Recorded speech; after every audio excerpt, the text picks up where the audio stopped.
বিগিনার্সদেরকে ল্যাট pull down কীভাবে করতে হয় সেই এক্সারসাইজটা দেখাবো। ল্যাট পুল ডাউন মূলত আমাদের যে ল্যাটিসিমাস ডরসাই যে মাসেলটা আছে, যেটা আমাদের ল্যাট উইং বলে, এই মাসেলটার জন্য আমরা ল্যাট পুল ডাউন এক্সারসাইজটা করি। এটা অনেকগুলো ভেরিয়েশনস আছে। আমি আপনাদেরকে ফ্ল্যাট বার দিয়ে একটা ভেরিয়েশনস দেখাচ্ছি।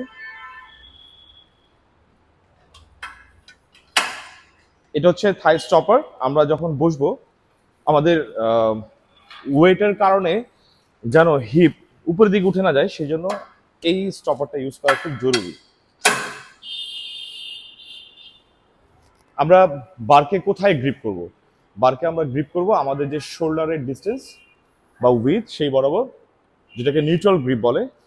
বারকে আমরা এভাবে করে ধরবো এবং খেয়াল করবেন আমরা প্যাডটাকে থাইয়ের উপর রেখেছি যাতে করে আমাদের হিপ উপর উঠে না যায়। কোর টাইট,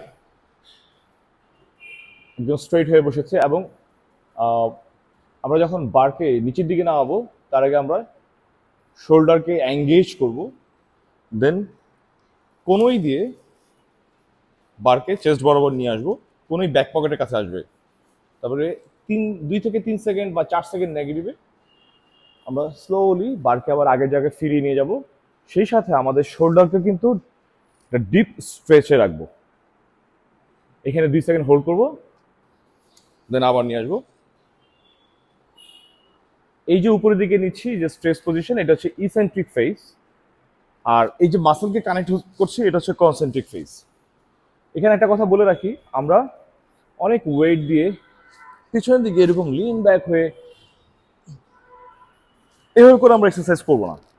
আমরা একটা ফুল রেঞ্জে যাওয়ার চেষ্টা করব, স্ট্রেট থাকবো, শোল্ডারকে এঙ্গেজ করবো, দেন কোনোই দিয়ে বারকে চেস্টের কাছে নিয়ে আসবো, কোনোই ব্যাক পকেটের কাছে থাকবে। তারপরে 2 থেকে 3 সেকেন্ড বা 4 সেকেন্ড নেগেটিভে আমরা ধীরে ধীরে বারকে আবার আগের পজিশনে নিয়ে যাবো এবং ফাইনালি আমরা শোল্ডারকে একটা স্ট্রেচ পজিশনে রাখবো।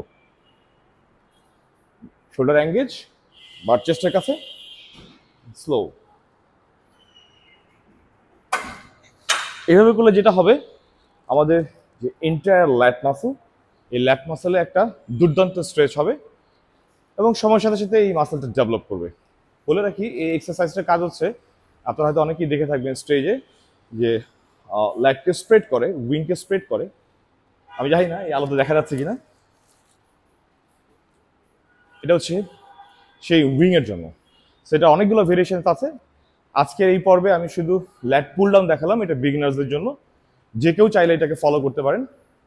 ভবিষ্যতে আমি আপনাদের কাছে আরও ডিফারেন্ট গ্রিপ অ্যাঙ্গেল এবং ডিফারেন্ট মাসল হেডকে টার্গেট করে যে এক্সারসাইজগুলো আছে সেগুলো আমি পর্যায়ক্রমে নিয়ে আসবো। সেই পর্যন্ত সাথেই থাকুন।